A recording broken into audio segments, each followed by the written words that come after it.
አገልጋዮቹም ተገልጋዮቹም አሰሚዎቹም ሰሚዎቹም የምናጣፍጥ የኛ ሕይወት ጣፍቶ ሌላውን የምናጣፍጥ መሆን መቻል አለብን። እንዲህ ከሆንን ነው የእግዚአብሔር መንግስት ዜጎች መሆን የምንችለው። በክረምት በዚህ ዘመን ሁሉ ይዘራል። ከተዘራው ጋር ግን አብሮ የሚበቅል አለ። አብሮ የሚበቅል ጌታችንን እንንቀለው አሉ። ጌታችን እንንቀለው ብለው ሲሉ የለም አትንቀሉ፣ አብረው ይደጉ። አሁን እንነቅላለን ስትሉ ሌላውን ጥሩንም ትነቅላላችሁ። ስለዚህ የቤተ ክርስቲያን ጠላቶች እስከ ዓለም ፍጻሜ ድረስ አብረዋል። ስለዚህ በጠላት ትምህርት ላለመወሰድ ራስን ማዘጋጀት ያስፈልጋል። ራስን ማነጽ ያስፈልጋል። ከጥሩ ምንጭ መቅዳት ያስፈልጋል። ረዳቱ ካህን ግብረ ሐዋርያት ሲያነብ ነቅንጹ ዘማንቅተ ሕግ ንጹሐን፣ እነሆ ከጥሩ ምንጮች ከሕግ ምንጮች ከሐዋርያት የተገኘ ቃል ይህ ነው ይላል። በቤተ ክርስቲያን በኦርቶዶክሳዊ ተዋሕዶ ቤተ ክርስቲያናችን የሚነገረው የእግዚአብሔር ቃል የሚተረጎመው የቅዱሳት መጻሕፍት ምስጢር ከየትም የተቀዳ አይደለም።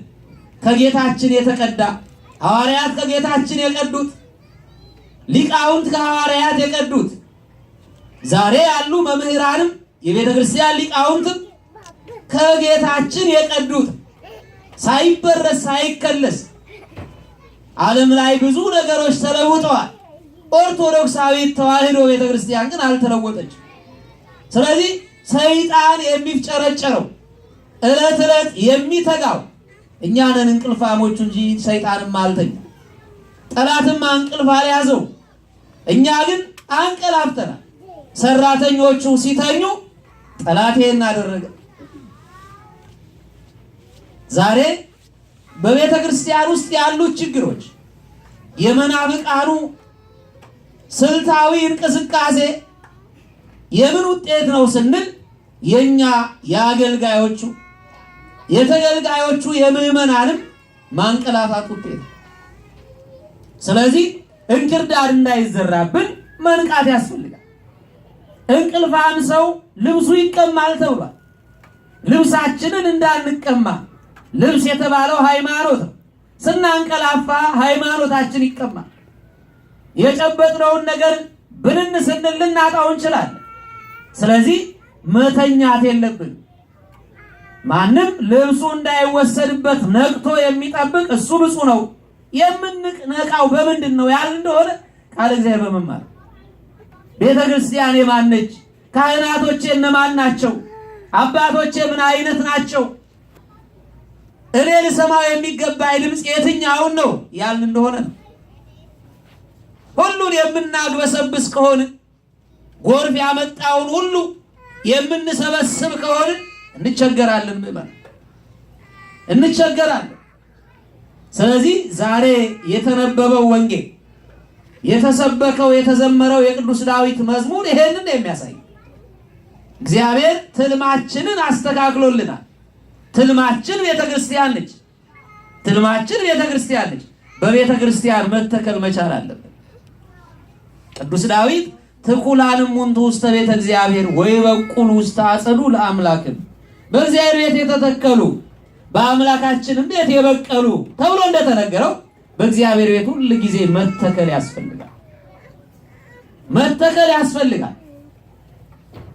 አንድ ተክል ተክላችሁ ዝም ብላችሁ አትተውት። ስራ ያውጣው አትሉ፣ በወጣው ያውጣው ብላችሁ ዝም አትሉ። ምን ማድረግ አለብን? ውሃ ማጠጣት አለብን። ዙሪያውን መኮትኮት አለብን። ድንጋይ ካለ ስሩን እንደ ልቡ እንዳይዘረጋ እንቅፋት የሚሆነው ድንጋይ ካለ ያንን ማንሳት አለብን። ብዙ መጣር መጋር ከኛ ይጠበቃል።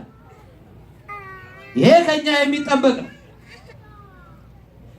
ይሄንን አድርገን ነው ፍሬ መጠበቅ የምንችለው።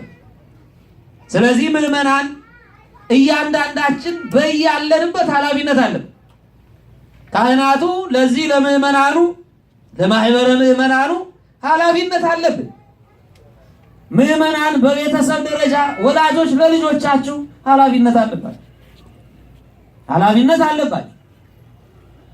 ስር ሰደው እንዳያድጉ እንቅፋት የሆኑባቸው ብዙ ነገሮች አሉ። ድንጋይ የሆኑባቸው ፍሬ እንዳያፈሩ ያገዷቸው ነገሮች አሉ። ቅጠላቸው ለምለም እንዳይሆን ብዙ ችግሮች ይኖሩባቸው።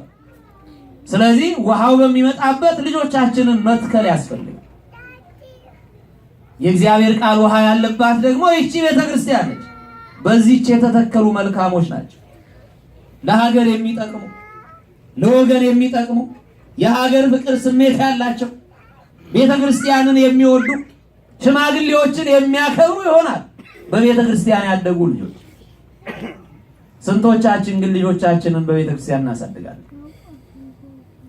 በኋላ እንቸገርበታለን።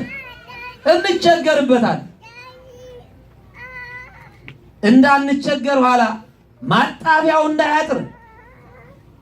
አሁን እዚህ ሁላችሁ የሀገራችንን ባህላዊ ልብስ ነጠላውን፣ ጋቢውን ለብሳቸዋል።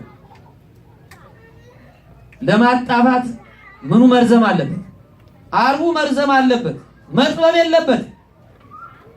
ክርስቲያኖች መንፈሳዊ ሕይወታችን ማደግ መቻል አለበት። ለምን? ማጣቢያው እንዳያጥረን ነው። ኋላ እንዳንቸገር ነው። አጥብቆ ያሰረ ዘቅዝቆ ይሸከማል ይባላል አይደል? ዛሬ አጥብቀን ስናስር ነው እንደ ልባችን ደስ የሚያሰኝ ሕይወት በልጆቻችን የምንደሰተው። በደከምነው ድካም የምንደሰተው ዛሬ አጥብቀን ማሰር ስንችል። በሀገራችን ዛፍ ይተከልና እንደው የመጣመም አይነት ምልክት ከታየበት ቀጥ ካለ እንጨት ጋር ይታሰራል። ዛሬ እኮ ሊታሰርብን የሚገባን እኛ ጠማሞች ሆነን ተቸገርን። የአብዛኞቻችን ሕይወት ይሄ ነው። ሀገራችንም እዚህም የብዙዎቻችን ሕይወት ቀጥ የሚያደርግ አይደል። አሁን ልጆቻችንን አብዛኞቻችን አንቀጣ ማለት ሀገሩ ልጅ መምታት አይቻልም መሰል እና ከባድ ነው መግረፍ ማለት ነው። ልጅን በሚሄድበት መንገድ ምራው፣ ባደገ ጊዜ ከዚያ ፈቀቅ አይልም ይላል። አንመራቸው ስለማንመራቸው ፈቀቅ ይሉብናል። ስለዚህ መንገድ ልንመራቸው ይሄን ያደረግን እንደሆነ ወበነጠብጣብከ ትበቁል ተፈሲሃ፣ በነጠብጣብህ ትናንትና ያስተማርኩት ወደ ቤተ ክርስቲያን እጄው ስለሄድኩኝ ዛሬ በጎ ልጅ ሆነልኝ፣ መልካም ልጅ ሆነልኝ ብለን እንደሰታለን። በቀደም መድኃኔዓለም ሂጄ ነበር የመድኃኔዓለም ለምለትና ደስ አለኝ። ህፃናቱ እንደው ቅዳሴውን ረባሽ መሆኑ ነው ሲቀድሱ። ሌሎቻችሁም እንደዚያ ነው መሆን ያለባችሁ። ሁላችን በቤተ ክርስቲያን ልጁን የሚሰጣለን ዛሬ የለም እኮ። እንዲሁም እዚህ ሳይሻል አይቀርም። አገር ቤትማ እንዴ ምን ዛሬ ሳመሪ ሊሆን ፍታት ፈጂ ሊሆን ከእግዚአብሔር ማስታረቅ መሆኑን አብዛኞቻችን አልተረዳን። ስለዚህ በእጅ የያዙት ወርቅ ከመዳብ ይቆጠራል እንደሚባለው ወርቃችንን መዳብ አድርገን ጤፋችንን አፈር አድርገን ስንቸገር እንታያለን። ስለዚህ ዛሬ እንክርዳድ እንዳይዘራብን እግዚአብሔር ደስ የሚሰኝበትን ሕይወት ልንኖር ያስፈልጋል። የእግዚአብሔር ቸርነት፣ የወላዲት አምላክ የእማምላክ አማላጅነት፣ የቅዱሳን ጸሎት አይለየን። ወስብሐት ለእግዚአብሔር ወለወላዲቱ ድንግል ወለመስቀሉ ክቡር አሜን። ይቆየን። ያስተማረን የመከረን የገሰጸን አምላካችን እግዚአብሔር ስሙ የተመሰገነ ይሁን። መምህራችን መኮንንን እግዚአብሔር ቃለ ሕይወት